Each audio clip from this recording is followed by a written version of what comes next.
नमस्कार, मैं हूं अंकुर और आप देख रहे हैं सत्य हिंद। एक नजर अब तक की सुर्खियों पर। 2024 के लोकसभा चुनाव के लिए पटना में आज विपक्षी दल जुटे। उन्होंने सत्तारूढ़ भाजपा के खिलाफ एक साझा मोर्चा बनाने के लिए सहमति जताई। विपक्षी दलों की पहली बैठक के बाद बिहार के मुख्यमंत्री नीतीश कुमार ने एक प्रेस वार्ता में कहा कि सभी नेता एक साझा मोर्चा बनाने पर सहमत हुए हैं। कांग्रेस अध्यक्ष मल्लिकार्जुन खड़गे ने आगे बताया कि शिमला में अगली बैठक में मोर्चे की रूपरेखा को अंतिम रूप दिया जाएगा। बिहार के मुख्यमंत्री नीतीश कुमार ने विपक्ष को एकजुट करने के लिए ये बैठक बुलाई थी। इसमें कांग्रेस अध्यक्ष मल्लिकार्जुन खड़गे, राहुल गांधी, पश्चिम बंगाल की मुख्यमंत्री ममता बनर्जी, दिल्ली के मुख्यमंत्री अरविंद केजरीवाल, तमिलनाडु के मुख्यमंत्री स्टालिन, जम्मू कश्मीर के पूर्व मुख्यमंत्री उमर अब्दुल्ला और महबूबा मुफ्ती, महाराष्ट्र के पूर्व सीएम उद्धव ठाकरे, शरद पवार सहित कम से कम 15 दलों के नेता शामिल हुए। कांग्रेस नेता राहुल गांधी ने विपक्ष की बैठक के बाद कहा कि जैसा कि मल्लिकार्जुन खड़गे और नीतीश कुमार ने बताया है कि हम अगली बैठक में इस चर्चा को और गहराई तक ले जाएंगे। विपक्षी एकता एक प्रक्रिया है जो यहीं से आगे बढ़ेगी। विचारधारा की लड़ाई है, थोड़े थोड़े मतभेद जरूर होंगे लेकिन हम साथ हैं। उन्होंने आगे कहा कि बीजेपी और आरएसएस हिंदुस्तान की नींव पर आक्रमण कर रही है। ये विचारधारा की लड़ाई है और हम साथ खड़े हैं। हमने निर्णय लिया है कि हम एक साथ काम करेंगे और अपनी सामान्य विचारधारा की रक्षा करेंगे। यह विपक्षी एकता की प्रक्रिया है जो आगे बढ़ेगी।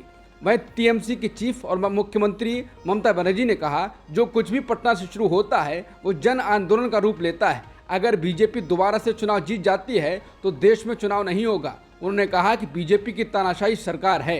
उन्होंने कहा कि बीजेपी चाहती है कि देश का इतिहास बदला जाए, लेकिन हम ये सुनिश्चित करेंगे कि देश के इतिहास को बचाया जाए।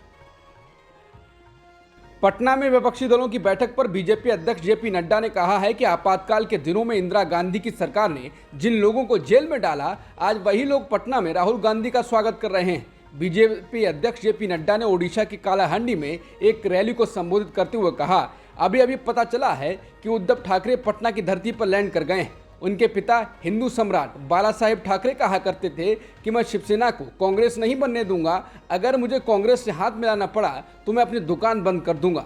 उन्होंने कहा कि आज बाला साहेब ठाकरे सोचते होंगे किसी और ने नहीं, उनके बेटे ने ही उनकी दुकान बंद कर दी है। उन्होंने कहा कि राहुल गांधी की दादी ने लालू यादव को जेल में डाला, इंदिरा गांधी ने नीतीश कुमार को पूरे 20 महीने जेल में डाला था। आज पटना की धरती पर राहुल का स्वागत करते हुए जब मैं इनकी तस्वीरें देख रहा हूं तो मुझे याद आता है कि राजनीति में क्या से क्या हो गया, कहां से चले थे और कहां पहुंच गए।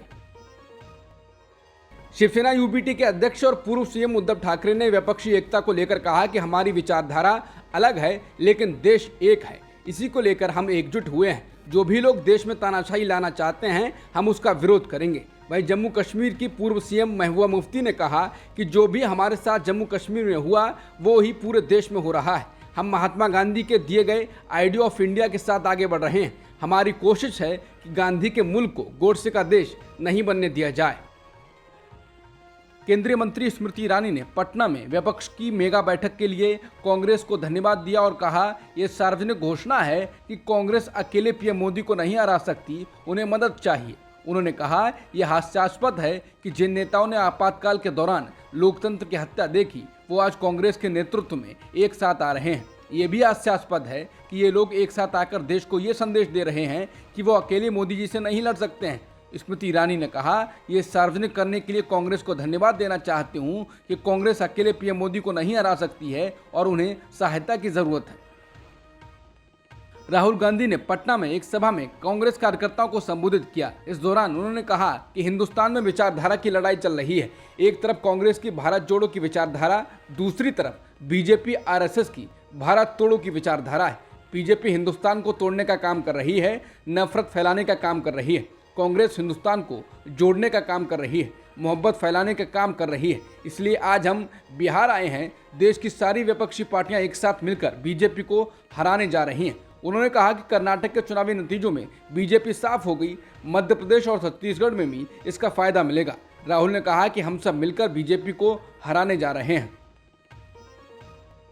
चाहे वैश्विक लोकतंत्र सूचकांक हो या फिर फ्रीडम हाउस की रिपोर्ट या फिर वीडैम इंस्टीट्यूट की रिपोर्ट, लोकतंत्र के पैमाने पर गिरते स्तर ने लगता है कि मोदी सरकार को झकझोर दिया है। भले वो इन रिपोर्टों को सिरे से खारिज करती रही है, लेकिन अब ब्रिटेन के एक प्रमुख अखबार द गार्डियन ने रिपोर्ट दी है कि सरकार गुप्त तरीके से ये काम कर रही है कि किसी तरह उस रैंकिंग को सुधारा जाए।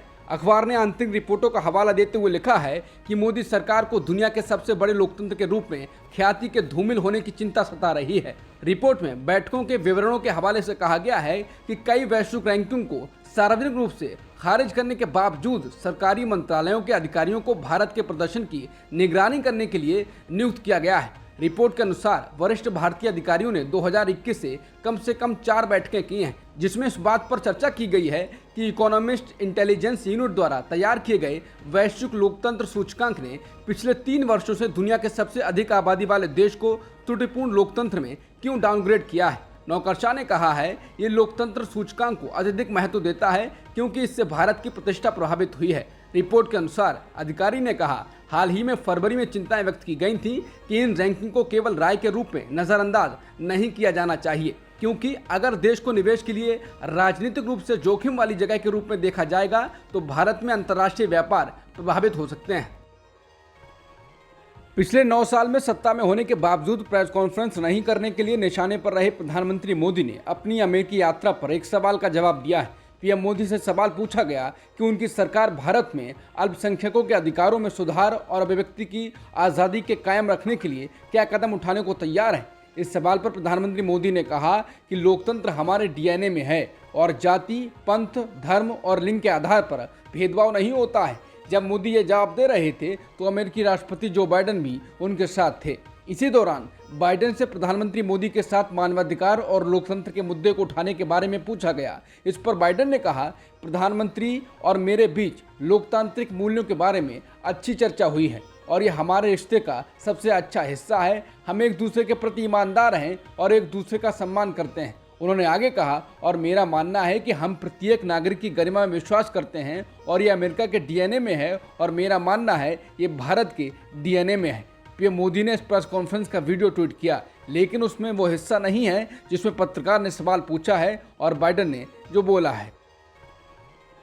पिछले कुछ दिनों से लापता पनडुब्बी का अब पता चल गया है। कंपनी के अधिकारियों ने कहा कि उस पनडुब्बी का मलबा मिला है। अमेरिकी तटरक्षक अधिकारी ने कहा कि लापता पनडुब्बी में सवार 5 लोगों की मौत हो गई है। ये सभी टाइटैनिक को देखने के लिए गहरे समुद्र में गए थे। हालांकि इनमें से किसी का शव बरामद नहीं किया जा सका है। मीडिया रिपोर्टों के अनुसार उस पनडुब्बी का संचालन करने वाली कंपनी ओशन गेट एक्सपीडिशन ने एक बयान में कहा, ये लोग सच्चे खोजकर्ता थे जिनमें रोमांच की एक अलग भावना और दुनिया के महासागरों की खोज और सुरक्षा के लिए गहरा जुनून था। इस दुखद समय में हमारे दिल इन 5 दिवंगत आत्माओं और उनके परिवारों के प्रत्येक सदस्य के साथ हैं। अब तक की खबरों में इतना ही। बाकी खबरों के लिए बने रहिए सत्यहिंदी.com के साथ।